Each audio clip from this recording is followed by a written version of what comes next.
ဟုတ်ပါတယ်ကျွန်တော်တို့အခုဆိုရင်ကျွန်တော်စီမှာကားကောင်းလေးကိုရှာရရင်ဒါလေကျွန်တော်မှာတပတ်10ရက်ရှာရတာသိလားကျွန်တော်စီရောက်ပြီဆိုရင်တနားရီတော့မကြဘဲနဲ့ကားလေးတွေဘာဖြစ်သွားလဲဆိုတော့ကျွန်တော်ကြီးညာပေးမယ်နော်အခုဒီ GT1 တောက်လျှောက်အနက်ရောင်လေးရတော့ ရှောင်းပြီးကြောင်းမောင်းတီးပြီးကျင်ကြပါတယ် အဲ့ဆိုရင်ဒီ GT1 တောက်လျှောက်အနက်စေးပါလေးရတော့ ရှောင်းပြီးကြောင်းမောင်းတီးပြီးကျင်ကြပါတယ် ပြုတ်သေးဘူးဟုတ်ပြီဒီပတ်ဆို 1000cc အနီးနဲ့လေးရတော့ ရှောင်းပြီးကြောင်းမောင်းတီးပြီးကျင်ကြပါတယ် ဟာမဟုတ်ဘူး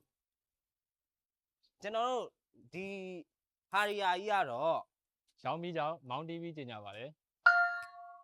ကျွန်တော်တို့ဒီကီလို4000နဲ့ခုံသုံးနဲ့တို့တာအဗန်စာကြီးရတော့ ရှောင်းပြီးကြောင်းမောင်းတီးပြီးကျင်ကြပါတယ် ကျွန်တော်တို့ရဲ့ဒီ CRV RD4 2003ကတော့ ရှောင်းပြီးကြောင်းမောင်းတီးပြီးကျင်ကြပါတယ် လုပ်ငန်းသုံးမဲ့ကာစတမာတွေအတွက်ကတော့ဒီတက်စီလေးရတော့ ရှောင်းပြီးကြောင်းမောင်းတီးပြီးကျင်ကြပါတယ် ကျွန်တော်တို့ဒီရွှေငါးကြီးရတော့ ရှောင်းပြီးကြောင်းမောင်းတီးပြီးကျင်ကြပါတယ် မဟုတ်နောက်ဆုံးကျွန်တော်တို့ရဲ့ဒီ Master Damio လေးရတော့ ရှောင်းပြီးကြောင်းမောင်းတီးပြီးကျင်ကြပါတယ်